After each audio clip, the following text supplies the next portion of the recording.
Hello दोस्तों, नमस्कार। दीक्षा PCS channel में आपका स्वागत है। यूपी पीसीएस टेस्ट सीरीज के लिए जीएस वर्ल्ड का टेस्ट 3 का पार्ट 2 कराने जा रहे हैं आज। इसके पहले टेस्ट 1 टेस्ट 2 का कंप्लीट हो गया है और टेस्ट 3 का पार्ट 1 हो चुका है। पार्ट 2 आज कराने जा रहे हैं, ठीक है। तो पहला क्वेश्चन है, निम्नलिखित में से किनकी अध्यक्षता में कांग्रेस समाजवादी पार्टी का प्रथम अधिवेशन हुआ था?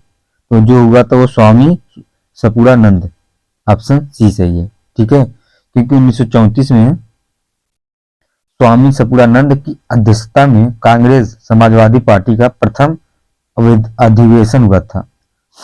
इस अधिवेशन में 13 प्रांतों के प्रतिनिधियों ने हिस्सा लिया था। कितने? 13। और 1934 ईस्वी में कांग्रेस समाजवादी दल की स्थापना हुई थी। कब? 1934 में। 1934 ईस्वी में समान विचारधारा वाले कांग्रेसी सदस्य पटना तथा मुंबई में एकत्र हुए थे। जयप्रकाश नारायण कांग्रेस समाजवादी पार्टी का सचिव बनाया गया था। क्या इनको सचिव बनाया गया था? किसका? कांग्रेस पार्टी, ठीक है। अगला क्वेश्चन है,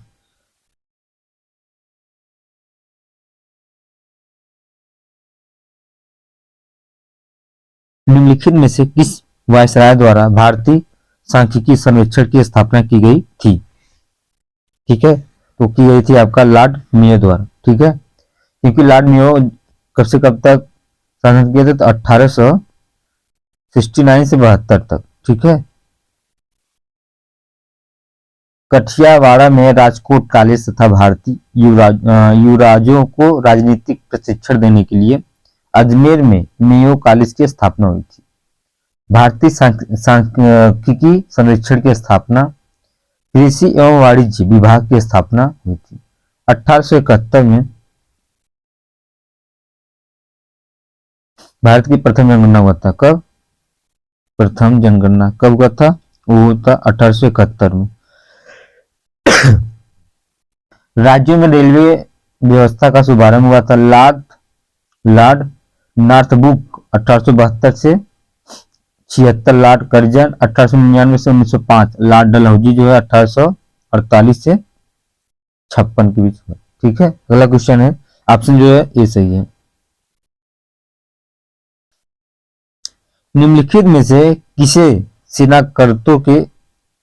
सेनाकर्ते की उपाधि दी गई थी? बाजीराव फर्स्ट, बालाजी बाजीराव, या बालाजी विश्वनाथ, या सवाई माधवराव? तो जो इसका आंसर है वो है आपका सी, बालाजी विश्वनाथ। क्योंकि बालाजी विश्वनाथ कोंकण के एक ब्राह्मण कुल में जन्म हुआ था, ठीक है। 1696 में उन्हें पूना का सभापति बनाया गया था। इनको बालाजी विश्वनाथ को 1707 में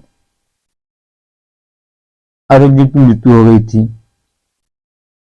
उसके पश्चात में शाहू को मुगल हिरासत से मुक्त कर दिया गया था, ठीक है। इसके पश्चात शाहू और उसकी चाची ताराबाई के मध्य सत्ता संघर्ष में बालाजी विश्वनाथ ने शाहू जी का साथ दिया था, ठीक है। अगला क्वेश्चन है,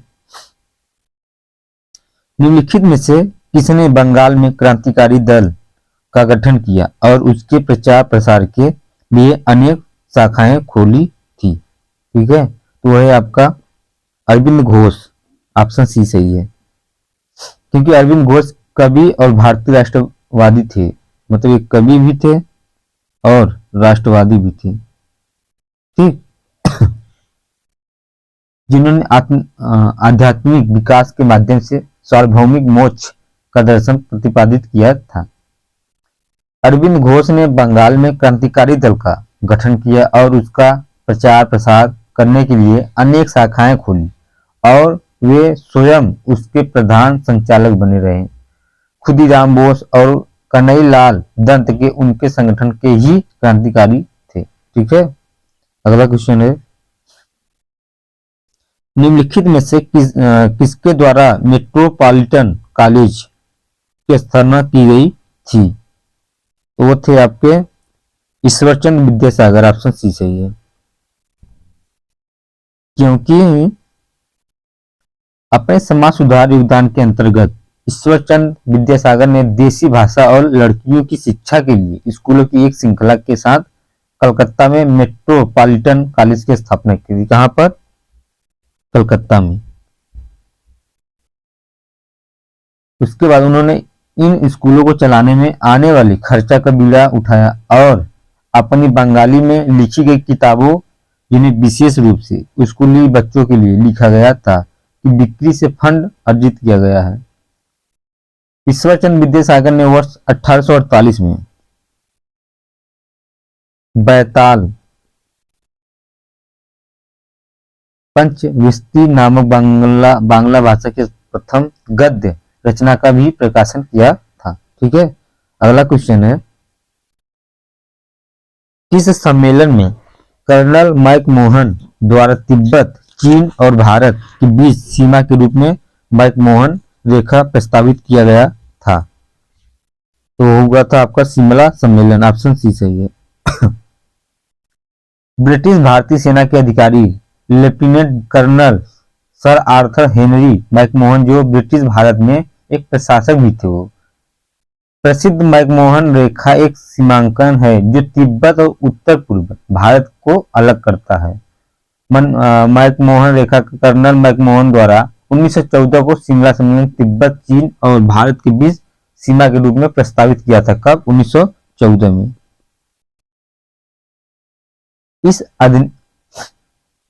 ठीक है, अगला क्वेश्चन है, निम्नलिखित कथनों पर विचार कीजिए। कारखाना अधिनियम 1881 उन कारखानों पर लागू था जहां श्रमिकों की संख्या कम से कम 100 थी। दूसरा क्वेश्चन है, 7 से 12 वर्ष के बच्चों काम करने की अवधि जो है 9 घंटे से इस अधिनियम में निर्धारित की गई थी। अब इसमें पूरा कूट का प्रयोग करके सही उत्तर चुनिए। ठीक है, जो इसका आंसर होगा वो दोनों सही है। ठीक है, ऑप्शन सी सही है। क्योंकि कारखाना अधिनियम जो है 1881 में गवर्नर जनरल लॉर्ड रिपन के समय में आया था। ठीक है, किसके समय में? Lord Ripon.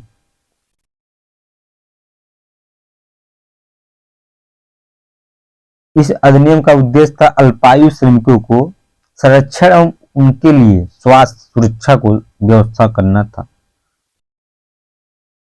ठीक, अगला क्वेश्चन है,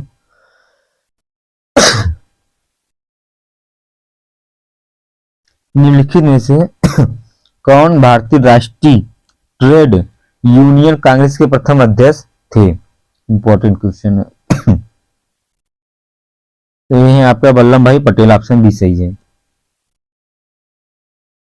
क्योंकि राष्ट्रवादी नेता वल्लभ भाई पटेल ने मई 1947 में भारतीय राष्ट्रीय ट्रेड यूनियन कांग्रेस की स्थापना की थी। सरदार वल्लभ भाई पटेल इसके पहले अध्यक्ष थे। अखिल भारतीय ट्रेड यूनियन कांग्रेस एटक के प्रथम अध्यक्ष लाला लाजपत राय थे। एटक का सम्मेलन मुंबई में हुआ था। इसके उपाध्यक्ष जोसेफ बैरिस्टा तथा महामंत्री दीवान चमन लाल थे। ठीक है, अगला क्वेश्चन है, स्वतंत्र लेबर पार्टी की स्थापना किसके द्वारा की गई थी? इंपॉर्टेंट क्वेश्चन है, वो आपका B R Ambedkar, option C सही है। बी राव अम्बेडकर ने 1936 में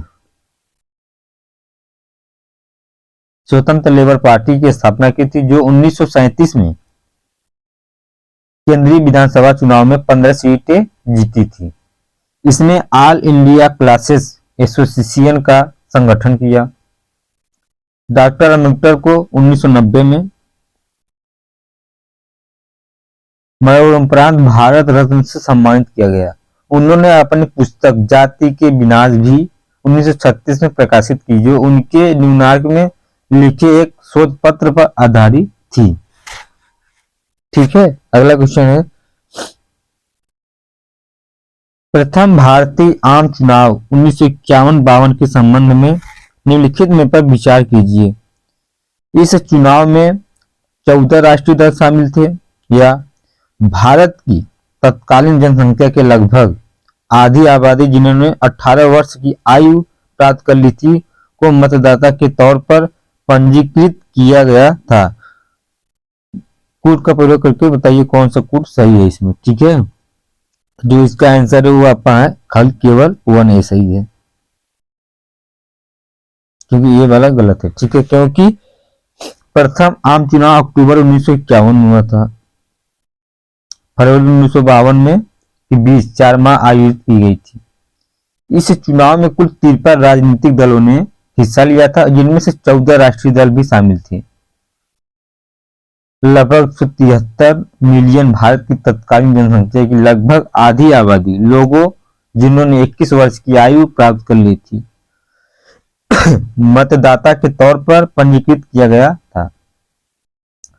सुकुमार सेन भारतीय सिविल सेवा के अधिकारी भारत के पहले मुख्य चुनाव आयुक्त नियुक्त किए गए थे। ठीक है, अगला क्वेश्चन है, निम्नलिखित कथनों पर विचार कीजिए। वेद समाज की स्थापना की प्रेरणा वेदोदान नाथ टैगोर ने मिली, जिसके फलस्वरूप 1864 में मद्रास में वेद समाज की स्थापना की गई थी। दूसरा है, वेद समाज को दक्षिण भारत का ब्रह्म समाज कहा जाता था। इसमें पूछ रहा कौन सा कोड सही है। ठीक है, तो जो इसका आंसर है वो आपका है बी, ऑप्शन 2 केवल से, ये अपन गलत है। ठीक है, क्योंकि वेद समाज की स्थापना प्रेरणा केशवचंद्र सेन से मिली थी। ठीक है, इनसे नहीं मिली थी, वेदेंद्र नाथ से टैगोर से नहीं मिला था। किससे मिला था?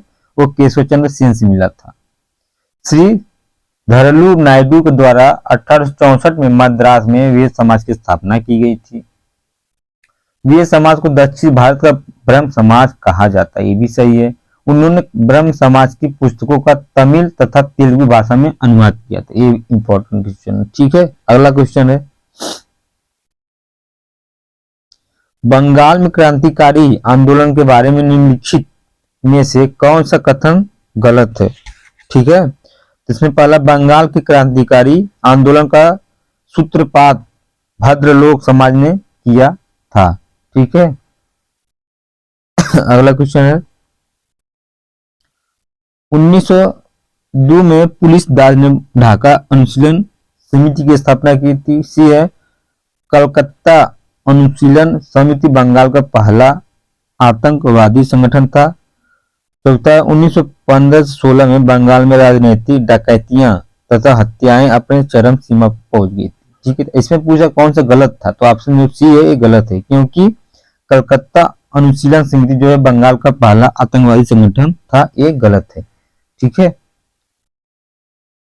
बंगाल में क्रांतिकारी आंदोलन के बारे में कथन जो है ए और बी तथा डी सत्य, और बाकी जो सी है वो आपका गलत है, क्योंकि 1902 में पुलिस दास ने ढाका अनुशीलन समिति की स्थापना की थी। यह बंगाल का पहला आतंकवादी संगठन था। ठीक है,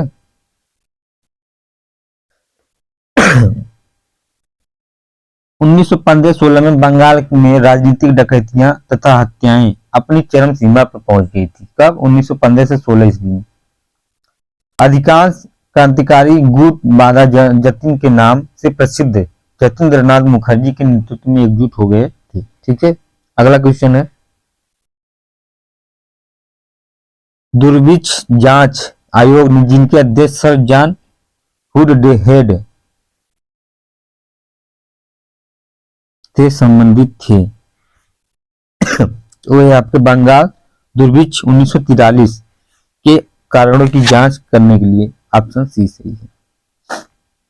ठीक है, अगला क्वेश्चन है, किस ब्रिटिश कमांडर इन चीफ ने गोरखा रेजिमेंट की सहायता से 1857 की विद्रोह के दौरान लखनऊ नगर पर अधिकार प्राप्त करने में सफलता पाई थी? इसमें जो ऑप्शन सही है वो है आपका डी है, सर कॉलिन कैंपबेल। एक क्वेश्चन इस बार इंपॉर्टेंट है। ठीक है, तो इसको थोड़ा देख के जाना। गोरखा रेजिमेंट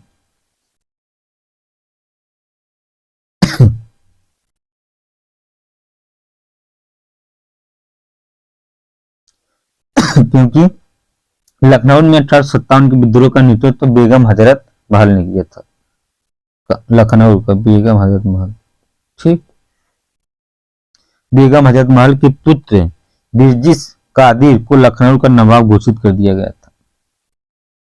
मार्च 1858 तक लखनऊ पूरी तरह से अंग्रेजों के नियंत्रण में आ गया था। ठीक है, अगला क्वेश्चन है,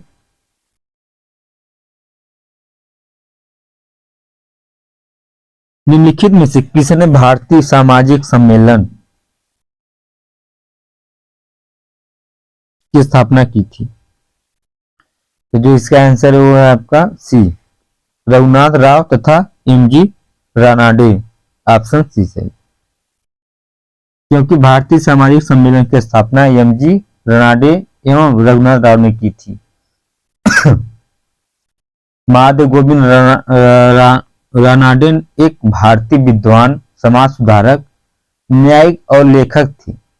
भारतीय सामाजिक सम्मेलन का पहला सम्मेलन 1887 में मद्रास में हुआ था। इस सम्मेलन के मुख्य उद्देश्यों में अंतरजातीय विवाह को प्रोत्साहन देना, बहुपत्नी विवाह का विरोध करना एवं कुलीन प्रथा का विरोध प्रमुख थे। इसने बाल विवाह को रोकने के लिए याचना अभियान भी चलाई थी। ठीक है, अगला क्वेश्चन है,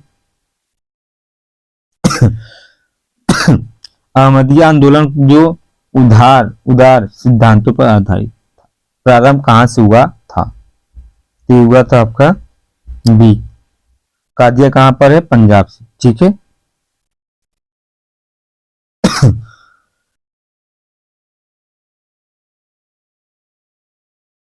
19वीं शताब्दी में मुस्लिम समाज और धर्म सुधार के लिए एक आंदोलन चला जिसे अहमदिया आंदोलन कहते हैं। इसकी स्थापना कब हुआ था? तो 1889 में मिर्जा गुलाम अहमद ने की थी। ठीक है, मिर्जा गुलाम अहमद ने अपने सिद्धांतों की व्याख्या की थी, अपनी पुस्तक में बहरीन ए अहमदिया में की थी। ठीक है, अगला क्वेश्चन है, द्वितीय कर्नाटक युद्ध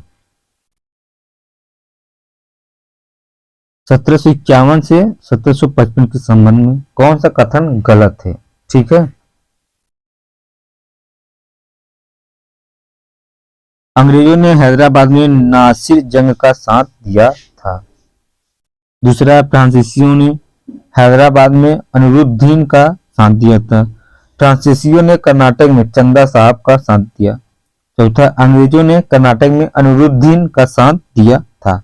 जो इसका आंसर है वो आपका है बी, ये गलत है, क्योंकि फ्रांसीसियों ने हैदराबाद में अनिरुद्दीन का साथ दिया था नहीं।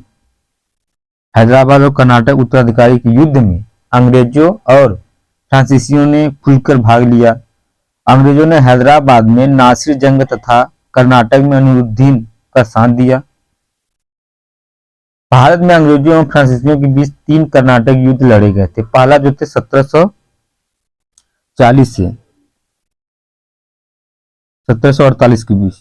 ठीक है, दूसरा हुआ था 1751 से 1755।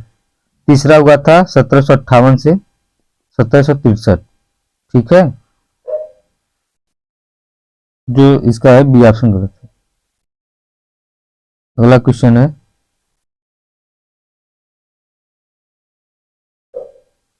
निम्नलिखित में से किस गवर्नर जनरल ने रिंग फ्रेंच की नीति का अनुसरण किया था? तो ये थे ए, वारेन हेस्टिंग्स। ऑप्शन ए सही है, क्योंकि वारेन हेस्टिंग्स ने गवर्नर जनरल के रूप में उस नाजुक समय में पद संभाला जब ब्रिटिश मराठा, मैसूर और हैदराबाद जैसे शक्तिशाली संयोग का सामना कर रहे थे। वारेन हेस्टिंग्स ने रिंग फेंस की नीति का अनुसरण किया, जिसका उद्देश्य बफर जोन बनाकर कंपनी की सीमाओं का रक्षा करना था। वस्तुतः वेलजली की सहायक संधि नीति रिंग फेंस व्यवस्था का विस्तार किया था। ठीक है, अगला क्वेश्चन है, ब्रिटिश सरकार ने निम्नलिखित में से किस गवर्नर जनरल को अल ऑफ अराकान की उपाधि प्रदान की थी? वो थे आपका लॉर्ड हमस्टन। ऑप्शन डी सही है। प्रथम बर्मा युद्ध, जब अंग्रेज बर्मा की राजधानी यानडूर से 60 मील दूर रह गए, तब वर्णियों ने संधि का प्रस्ताव किया था। ठीक है, अंग्रेज और वर्णियों के बीच 3 युद्ध हुआ था। प्रथम जो है 1823 से 24 ईस्वी के बीच हुआ था, दूसरा जो हुआ था 1852 में लड़ा गया था, और तीसरा जो लड़ा था 1885 में। लॉर्ड डफरिन के समय बर्मा के अंग्रेजी राज्य में मिला लिया गया था। ठीक है, अगला क्वेश्चन है 1857 के विद्रोह को निम्नलिखित में से किन्होंने सिपाही विद्रोह करार दिया था? ठीक है, सर सैयद अहमद खान, या वी.डी. सावरकर, या मुंशी जीवन लाल, या दुर्गादास बंदोपाध्याय, या अशोक मेहता। कौन दिया था इसमें से? तो वो थे आपके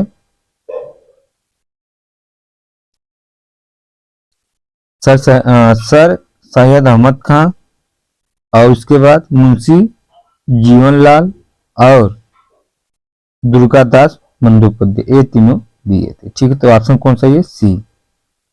ठीक है, अगला क्वेश्चन है थियोसॉफिकल सोसाइटी के संबंध में निम्नलिखित कथनों पर विचार कीजिए। इसका विश्वास आध्यात्मिक भातृत्व में था, इसका पुनर्जन्म तथा आत्मा में विश्वास नहीं था। तीसरा, यह देसी विचारों पर आधारित तथा पूर्णतः पाश्चात्य दर्शन पर विचारित आंदोलन था। भारत में इस सोसाइटी का मुख्यालय पंडियार मद्रास में स्थापित किया गया था। इसमें पूछ रहा कौन सा उत्तर सही है? तो जो इसका आंसर सही है वो है आपका 1 और 4, ऑप्शन ए सही है। ठीक है क्योंकि थियोसॉफिकल सोसाइटी विदेशी विचारों पर आधारित तथा पूर्णतः भारतीय दर्शन पर विचारित आंदोलन था। इस आंदोलन की शुरुआत अमेरिका में 1875 ईस्वी मैडम एच.पी. ब्लाउस्की 1931 से 1851 तथा अमेरिका के एच. अल्काट ने की थी। एनी बेसेंट 1852 ईस्वी में थियोसॉफिकल सोसाइटी के संपर्क में आई तथा 1891 में अध्यक्ष बनी थी। ठीक है, अगला क्वेश्चन है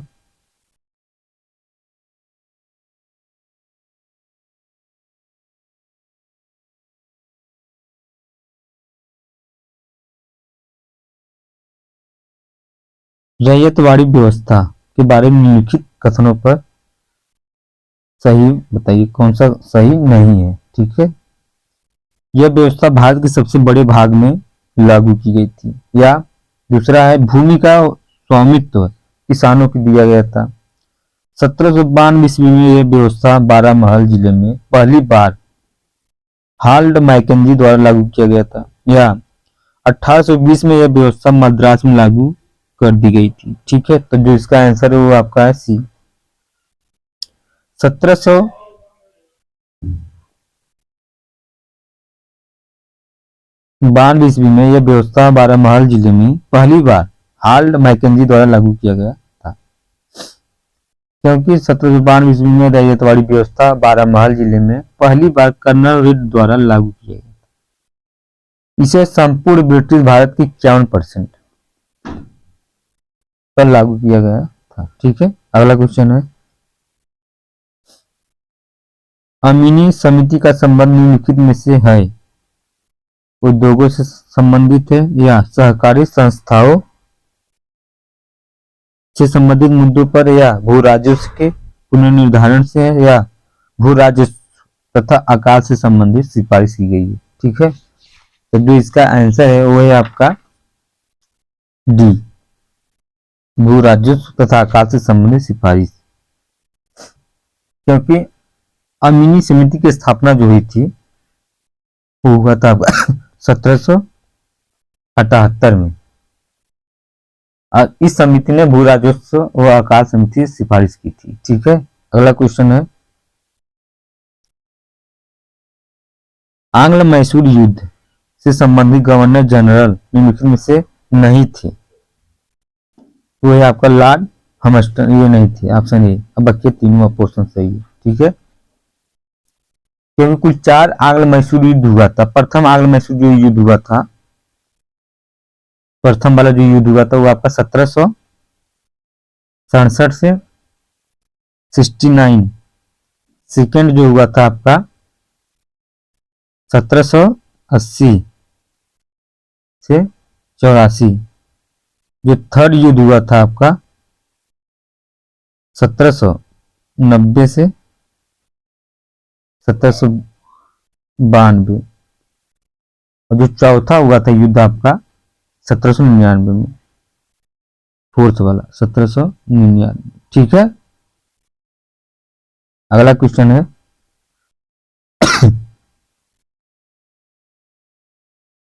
निम्नलिखित कथनों पर विचार कीजिए। इजारेदारी प्रथा को वारेन हेस्टिंग्स ने लागू कराया। दूसरा, 1793 में पंचवर्षीय ठेके की जगह ठेके की अवधि 1 वर्ष कर दी गई थी। इसमें निम्नलिखित में से सही उत्तर का चयन कीजिए। ठीक है, तो है आपका ए, ऑप्शन ए सही है, क्योंकि इजारेदारी प्रथा इस प्रणाली को 1772 में वारेन हेस्टिंग ने लागू कराया। इस प्रथा की 2 विशेषताएं थी। पहला था कि इसमें पंचवर्षीय ठेके की व्यवस्था थी और दूसरा था सबसे अधिक बोली लगाने वाली को भूमि ठेके पर दी जाती थी। इस व्यवस्था से कंपनी को लाभ तो हुआ, परंतु उनकी वसूली में स्थिरता आई। 1777 में पंचवर्षीय ठेके की जगह ठेके की अवधि 1 वर्ष कर दी गई थी। ठीक है, अगला क्वेश्चन है धन की निकासी पर लिखी गई पुस्तक एवं लेखक सुमेलित नहीं है। कौन सा सुमेलित नहीं है इसमें पूछ रहा है। Poverty and un British rule of India, Dadabhai Naoroji, तो सही लग रहा है।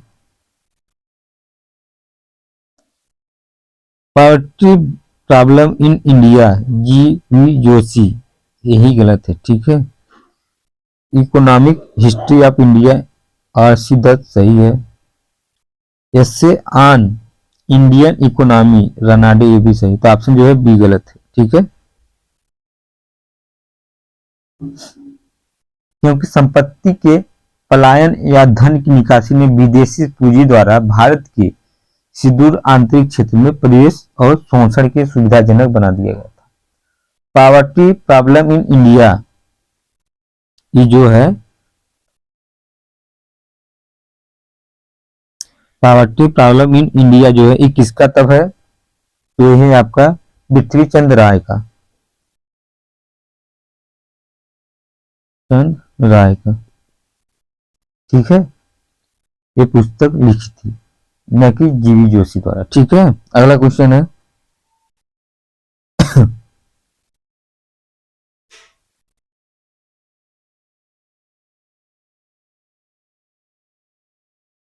भारत शासन अधिनियम 1919 के बारे में निम्नलिखित में से कौन सा कथन सही नहीं है। ठीक है, तो जो इसका आंसर सही है वो है आपका बी, गवर्नर जनरल ने अध्यादेश जारी कर सकता था तथा प्रभावित एक वर्ष तक रहती थी। तो भारत सरकार अधिनियम 1919 को मॉन्टेग्यू चेम्सफोर्ड सुधार के नाम से भी जाना जाता है। भारत मंत्री लॉर्ड मॉन्टेग्यू ने 20 अगस्त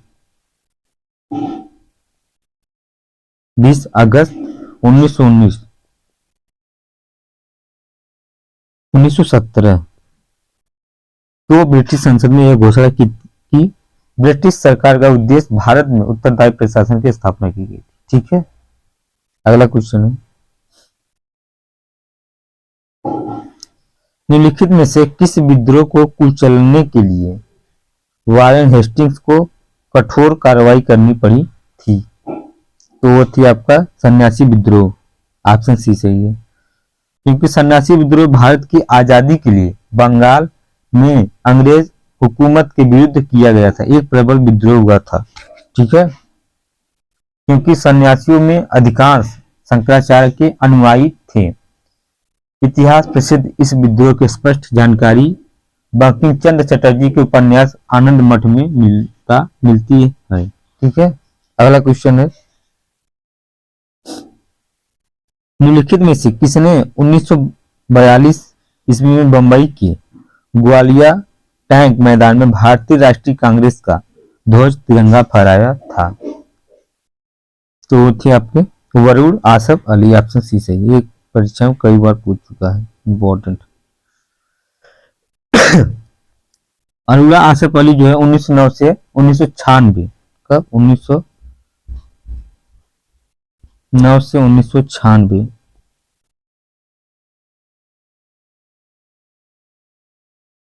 अनुला गांगुली के रूप में उपनाम उन्होंने आसफ अली से शादी की थी। उन्होंने सविनय अवज्ञा आंदोलन 1930 और 32 के दौरान और व्यक्तिगत सत्याग्रह 1940 में भाग लेने के लिए कैद किया गया था। 1942 में उन्होंने बंबई के ग्वालियर टैंक मैदान में भारतीय राष्ट्रीय कांग्रेस का ध्वज तिरंगा फहराया था। ठीक है। अगला क्वेश्चन है, निम्नलिखित में से किसने नए लेटर्स जनरल मामले में केसरी में विद्रोहात्मक लेखक पर तिलक के मामले की वकालत की थी? तो वो थे आपके बदरुद्दीन तैयब जी। ऑप्शन सी सही है, क्योंकि बदरुद्दीन तैयब जी 1844 और 1906 मुंबई के पहले बैरिस्टिक थे। उन्होंने नए लेटर्स जनरल मामले में केसरी में विद्रोहात्मक लेखक पर तिलक के मामले की वकालत की थी। ये बंबई विधान परिषद 1882 और कांग्रेस के संस्थापक सदस्य थे। ठीक है। अगला क्वेश्चन है, निम्नलिखित में से किसने हेनरी विवियन डेरोजियो के बारे में आधुनिक सभ्यता के अग्रदूत एवं अपनी जाति के पिता कहा है? ठीक है। तो वो थे आपके ए सुरेंद्रनाथ बनर्जी। ऑप्शन ए सही है। यंग बंगाल आंदोलन का नेता हेनरी विलियन डेरोजियो नामक एंग्लो इंडियन था। डेरोजियो को आधुनिक भारत का राष्ट्रवादी कवि माना जाता है। सुरेंद्रनाथ बनर्जी ने हेनरी विलियन डेरोजियो को आधुनिक सभ्यता के अग्रदूत एवं अपनी जाति के पिता कहा है। ठीक है। अगला क्वेश्चन है,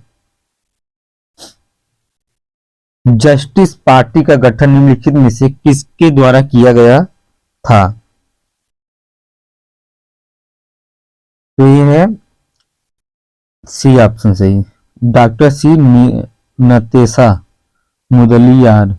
ऑप्शन सी सही है। ठीक है। जस्टिस पार्टी का गठन कब हुआ था? तो 20 नवंबर 1916 को। ठीक है। अगला क्वेश्चन है,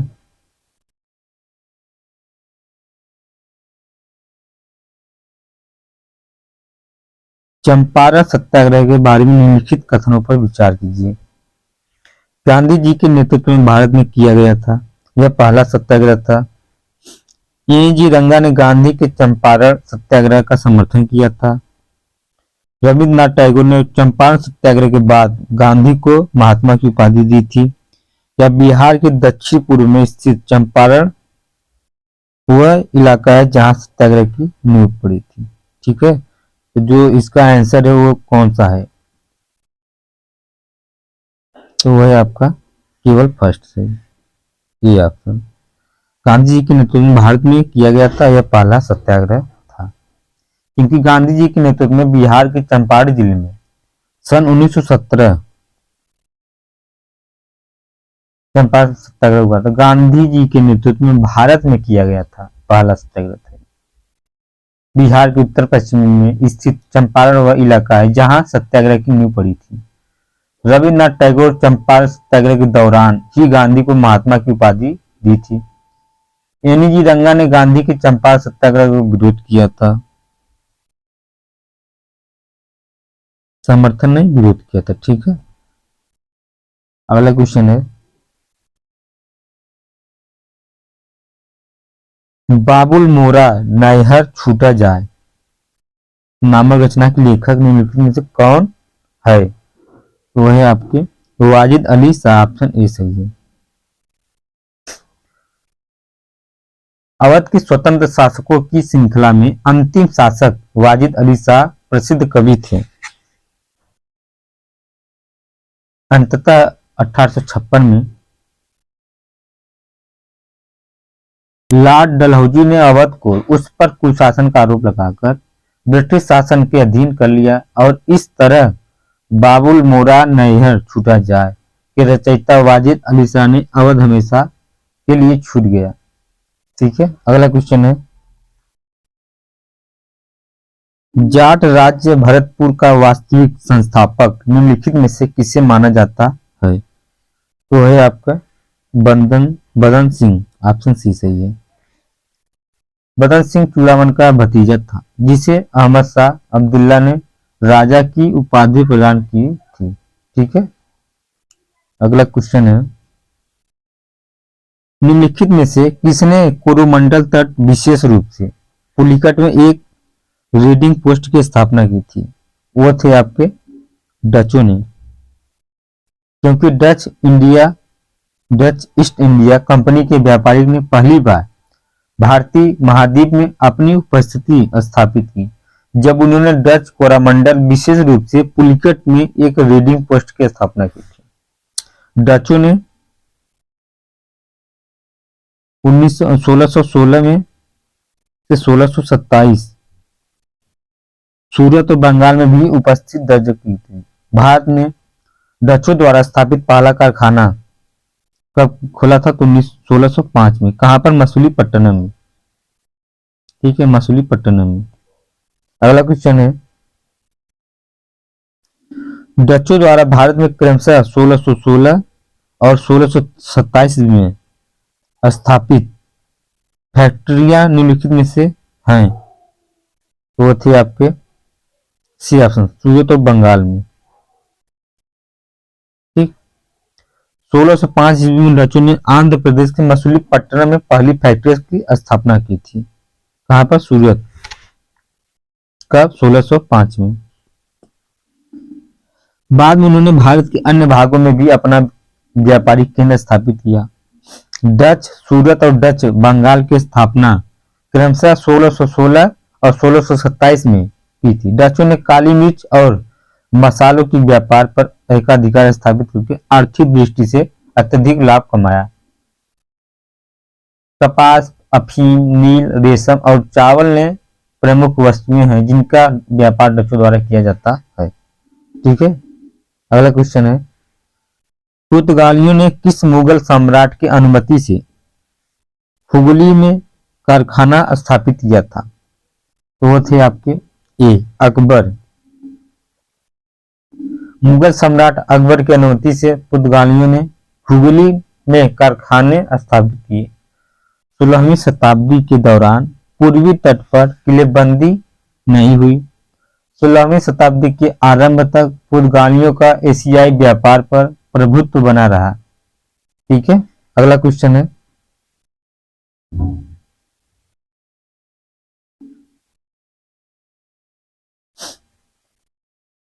भारत में स्थापित डेनिश बस्तियों में निम्नलिखित में से शामिल नहीं है?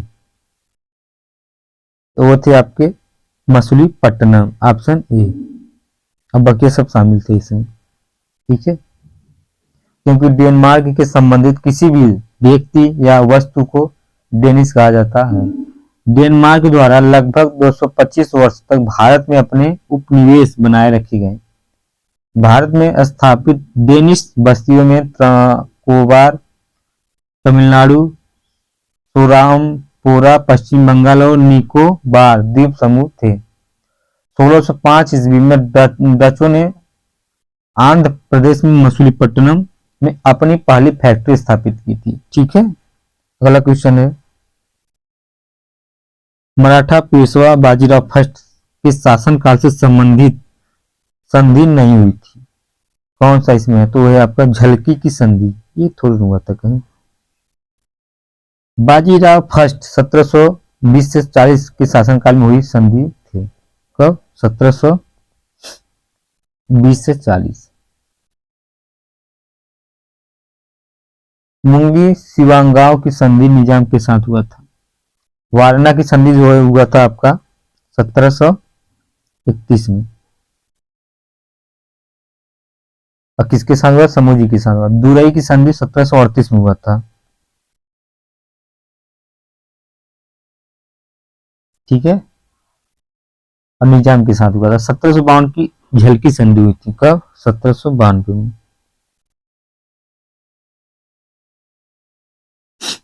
अब मुंगी शिवाजी की संधि जो है निजाम के साथ हुआ था। ठीक है।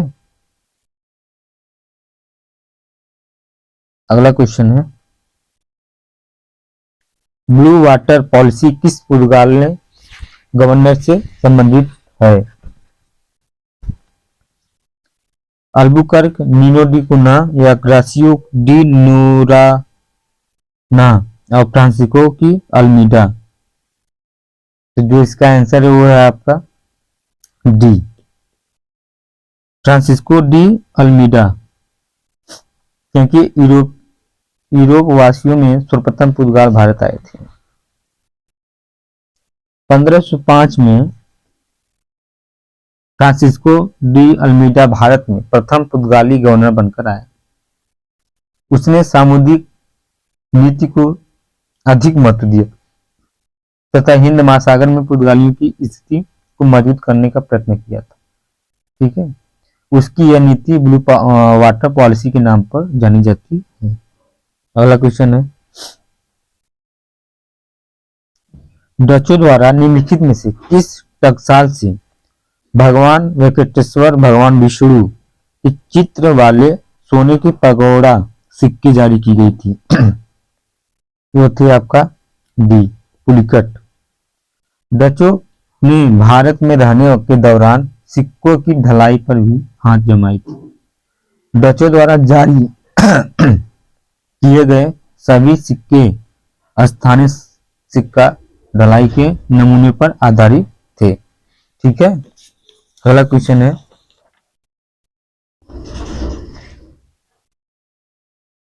निम्नलिखित में कौन सुमिलित नहीं है? विद्रोह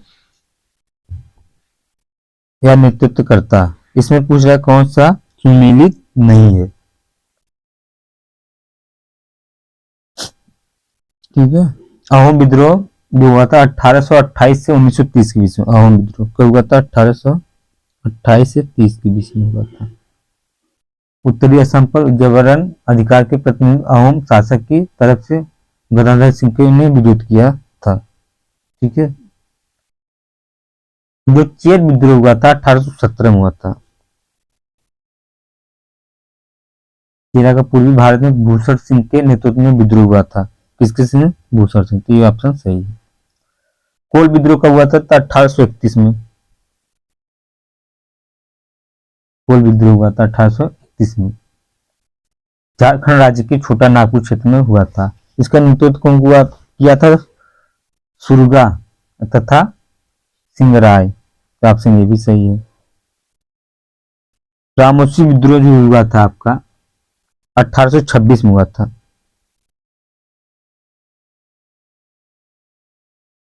इसका मराठा जाति के रामोसी किसानों द्वारा यह विद्रोह किया गया था क्योंकि वे नई भू राजस्व व्यवस्था का विरोध कर रहे थे। यह विद्रोह उमा जी के नेतृत्व में हुआ था। यही ऑप्शन गलत है आपका डी, जवाहरमल नहीं किए थे इसका। तो कौन किए थे इसका? अहोम शासक की तरफ से गदाधर सिंह ने विरोध किया था। ठीक है। अगला क्वेश्चन है, बंगाल में कर कृषि प्रथा की शुरुआत किस नवाब द्वारा की गई है? वो थी आपका मुर्शिद कुली खां। ऑप्शन सी सही है। क्योंकि मुर्शिद कुली खां ने जागीर भूमि के काफी बड़े हिस्से को खालसा में परिवर्तित कर कृषि प्रथा की शुरुआत की थी। 1700 ईस्वी में मुर्शिद कुली खां को बंगाल का दीवान बनाया गया।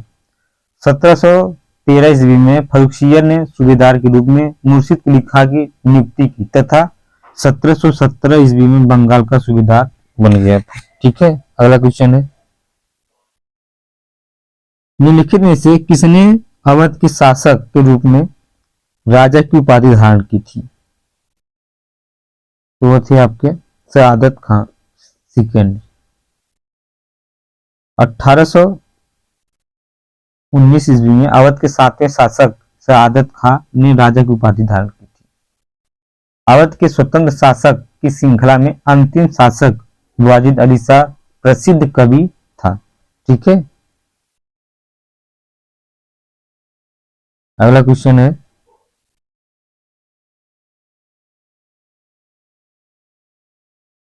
निम्नलिखित कथनों पर विचार कीजिए। अप्रैल 1774 में रूहेला सरदार हाफिज रहमत खान और मुर्शिदादौला के मध्य युद्ध हुआ था। दूसरा है, शुजाउद्दौला ने संपूर्ण रुहेलखंड को अपने साम्राज्य में शामिल कर लिया गया था। इसमें कौन सा विकल्प सही है? तो है आपका सी, दोनों, क्योंकि शुजाउद्दौला जो है 1754 से 1775 अप्रैल 1774 ईस्वी में रूहेला सरदार हाफिज रहमत खां और शुजाउद्दौला के मध्य युद्ध हुआ था, जिसमें शुजाउद्दौला की जीत हुई थी और शुजाउद्दौला ने संपूर्ण रुहेलखंड को अपने साम्राज्य में शामिल कर लिया गया था। जनवरी 1761 में पानीपत की कीर्ति युद्ध हुआ था, उसमें शुजाउद्दौला ने अहमद शाह अब्दाली का साथ दिया था। ठीक है, अगला क्वेश्चन है, बंगाल के कलकत्ता में अनुशीलन समिति का गठन किसने किया था? तो वे थे आपके पी मित्रा, ऑप्शन बी सही है, क्योंकि बंगाल के क्रांतिकारियों का प्रथम गुप्त संगठन अनुशीलन समिति था, जिसका गठन 1902 में किया गया। अनुशीलन समिति की स्थापना मिदनापुर में ज्ञानेंद्र नाथ बसु ने की थी, जबकि कलकत्ता में इसका गठन पी मित्रा ने किया था। कलकत्ता की अनुशीलन समिति में जतीन्द्रनाथ बनर्जी एवं वारिद कुमार घोष जैसे प्रसिद्ध क्रांतिकारी इसके सदस्य थे। मुक्ति कौन पाथे मुक्ति किस मार्ग से नामक पुस्तक में निम्नलिखित में से किस पत्रिकाओं के कुछ प्रमुख लेखों का संग्रह प्रकाशन हुआ था? तो वे थे आपके युगांतर। अप्रैल 1906 में अनुशीलन समिति के दो सदस्य वारिंद्र कुमार घोष और भूपेंद्रनाथ दत्त ने युगांतर नामक साप्ताहिक पत्र का प्रकाशन प्रारंभ किया था। ठीक है, कलकत्ता की अनुशीलन समिति में जतीन्द्रनाथ बनर्जी एवं वारिद कुमार घोष जैसे प्रसिद्ध क्रांतिकारी इसके सदस्य थे। ठीक है, अगला क्वेश्चन है, लाला लाजपत राय ने कांग्रेस की स्थापना के संबंध में अंग्रेजों की नीति की व्याख्या और आलोचना किस पुस्तक में की थी? वो थे आपके अनहैप्पी इंडिया तथा पंजाबी, ऑप्शन सी सही है, क्योंकि भारत में लाल लाजपत राय, बाल गंगाधर तिलक और बिपिन चंद्र पाल, आल बाल पाल, ठीक है, लाल बाल और पाल, ठीक, जैसे चरमपंथी तत्वों ने स्वेच्छावाद सिद्धांत के रूप में जाना जाने वाला सिद्धांत आधारित किया था। अगला क्वेश्चन है, पूर्वी एशियाई क्षेत्र से व्यापार करने के लिए पुर्तगालियों का एक प्रमुख बंदरगाह निम्नलिखित में से था? तो थे आपके बी, नागपट्टनम, ऑप्शन बी सही है। पुर्तगालियों ने पूर्वी तट के साथ सीधा संपर्क स्थापित करने का प्रयास किया था। कोरोमंडल तट पर स्थित मसूलीपट्टनम, पुलिकट इत्यादि शहरों से वस्त्र इकट्ठा करते थे। नागपट्टनम के उत्तर में स्थित सैंथोम माइलपुर में पुर्तगालियों की बस्ती थी। ठीक है, तो दोस्तों आज के टेस्ट सीरीज यहीं पर 100 क्वेश्चन हो चुका है। अगली वीडियो में पार्ट 3 लाएंगे 100 से लेकर 150 क्वेश्चन तक। ये वीडियो आपको अच्छा लगे तो लाइक और सब्सक्राइब जरूर करना। जो आपको कमेंट करना है, कुछ पूछना हो तो आप कमेंट में शेयर कर सकते हैं। ठीक है, धन्यवाद।